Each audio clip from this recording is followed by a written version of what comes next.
Hello everyone, welcome to my YouTube channel bright future channel पे आपका स्वागत है। अगर आपने अभी तक हमारा चैनल सब्सक्राइब नहीं किया है तो आप हमारे चैनल को सब्सक्राइब करें, साथ में बेल आइकन को भी प्रेस करें, जिससे हमारी आने वाली नेक्स्ट वीडियो का नोटिफिकेशन आप तक पहुंच जाएगा। तो आज की वीडियो स्टार्ट करते हैं। आज की वीडियो में, आज की क्लास में हम क्या करेंगे, शारीरिक वृद्धि और विकास यानी कि फिजिकल ग्रोथ एंड डेवलपमेंट के बारे में पढ़ेंगे। हम फिजिकली हमारी बॉडी के अंदर जो भी ग्रोथ एंड डेवलपमेंट होती है वो किस प्रकार होती है, किस स्टेज पर क्या क्या चेंजेस आते हैं, वो सब आज की क्लास में हम जानेंगे। ठीक है, तो स्टार्ट करते हैं।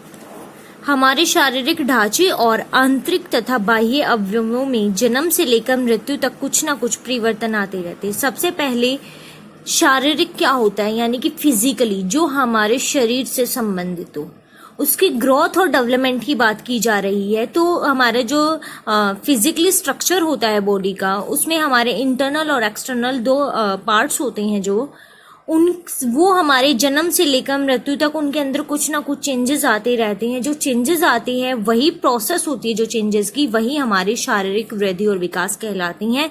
वही एक प्रोसेस होती है कि हमारी बॉडी है वो डेवलप कैसे कर रही है। क्लियर।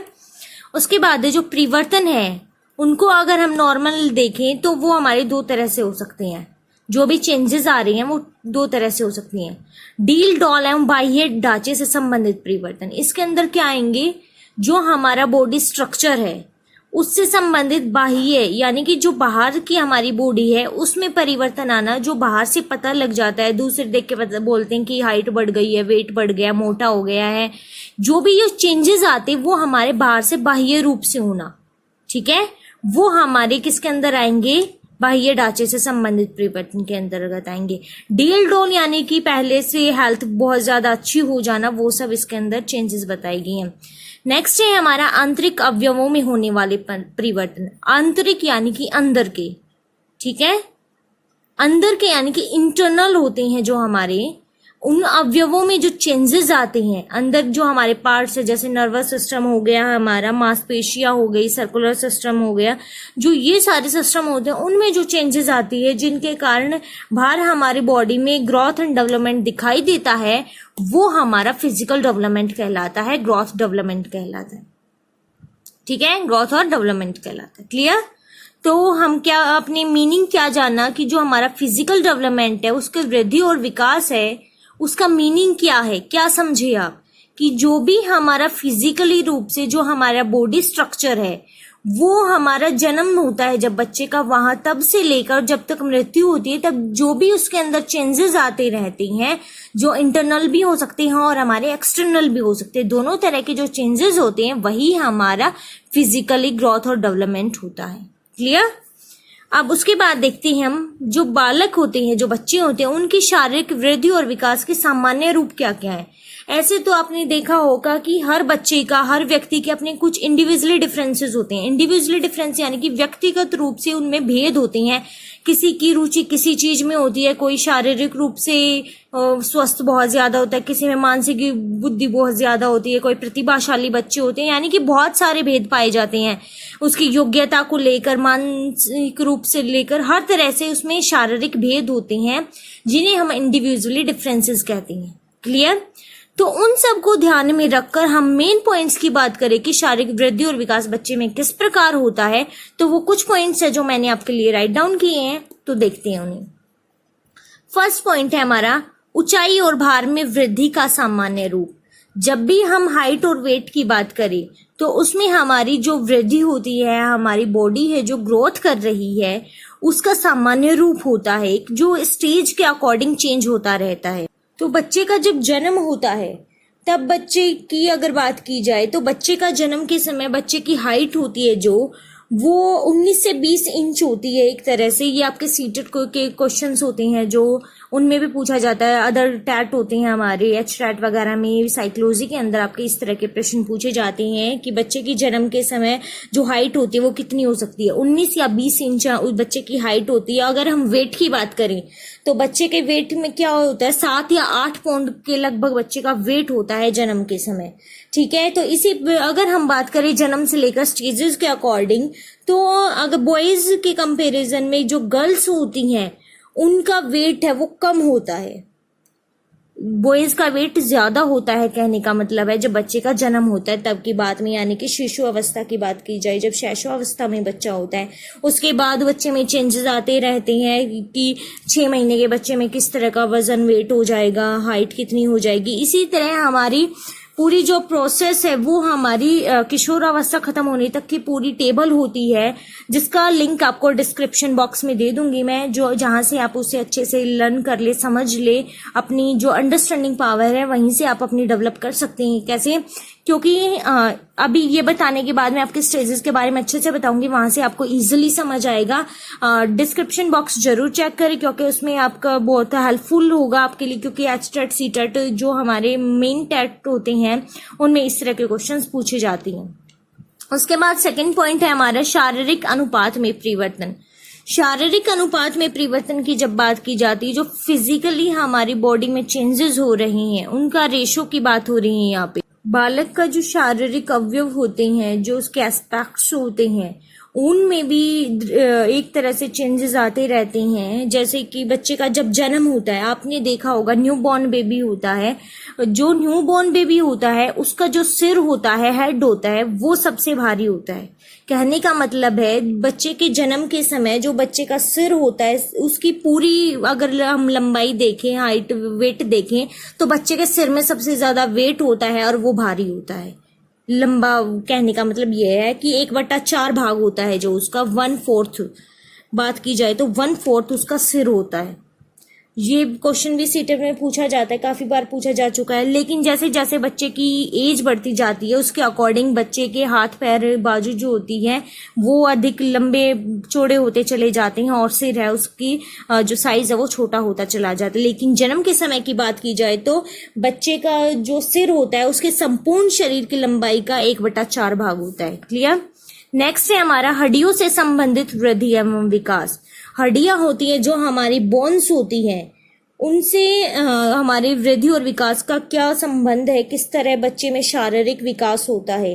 तो इसमें क्या होता है, अगर हम प्रौढ़ों की बात करें यानी कि जो अडल्ट्स हैं, जो बुजुर्ग व्यक्ति हैं, उनमें हड्डियां न केवल आकार में छोटी हैं होती हैं बल्कि जो उनका तरीका होता है, उनकी जो संरचना होती है उनमें भी चेंजेस पाए जाते हैं।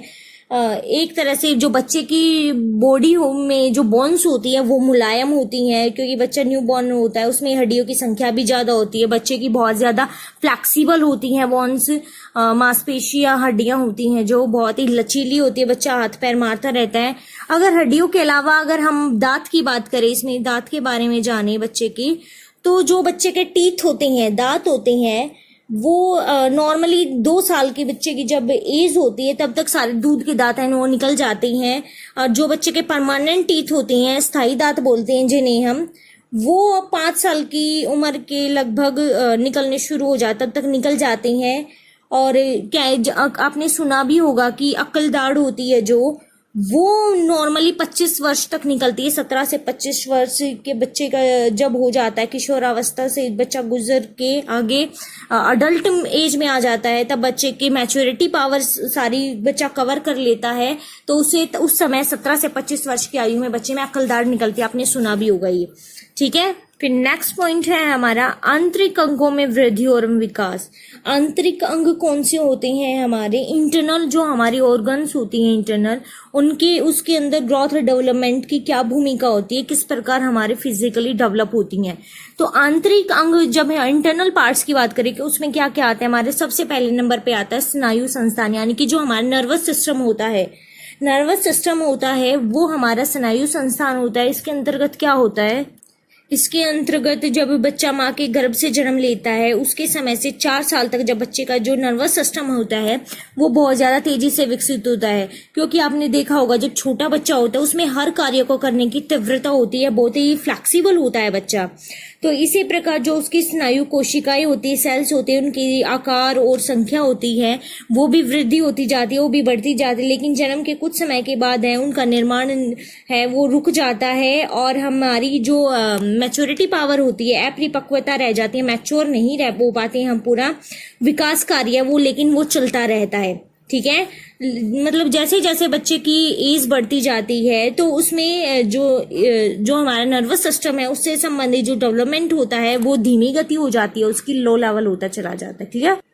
नेक्स्ट है हमारा मांसपेशी संस्थान, यानी कि मांसपेशी क्या होती है, मस्कुलर सिस्टम। इसके अंदर जन्म के बाद है कहा जाता है कि मांसपेशी और तंतु है उनका निर्माण नहीं होता, लेकिन उनको समुचित रूप से विकसित होने के लिए कार्य चलता रहता है। इसके अंदर जो हमारी मांसपेशियां होती हैं वो हड्डियां होती हैं उनसे जुड़ी रहती हैं वो एक तरह से।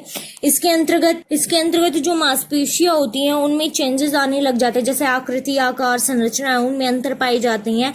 जो प्रौढ़ होती हैं उनकी अपेक्षा में जो हमारे शिशु होते हैं उनकी मांसपेशियां नाजुक होती हैं, लेकिन समय के अनुसार इनमें चेंजेस आते रहते हैं। फिर नेक्स्ट है हमारा रक्त परिभ्रमण और श्वसन संस्थान। रक्त परिभ्रमण यानी कि ब्लड सर्कुलेशन होता है जो हमारी बॉडी में, जो बहुत ही अहम भूमिका निभाता है, जो हमारे हार्ट से भी ब्लड सर्कुलेट करता है। श्वसन संस्थान क्या होता है, हमारा रेस्पिरेटरी सिस्टम, जो हम सांस लेते हैं वो हमारा इसके अंतर्गत आता है। तो इसके अंतर्गत क्या होता है, इसमें हमारे जो बच्चे का जन्म होता है उससे जो प्रारंभिक वर्ष होते हैं उसमें फेफड़े होते हैं जो हमारे, और जो हमारा हार्ट होता है, दोनों का ही आकार है वो बहुत ही छोटा होता है।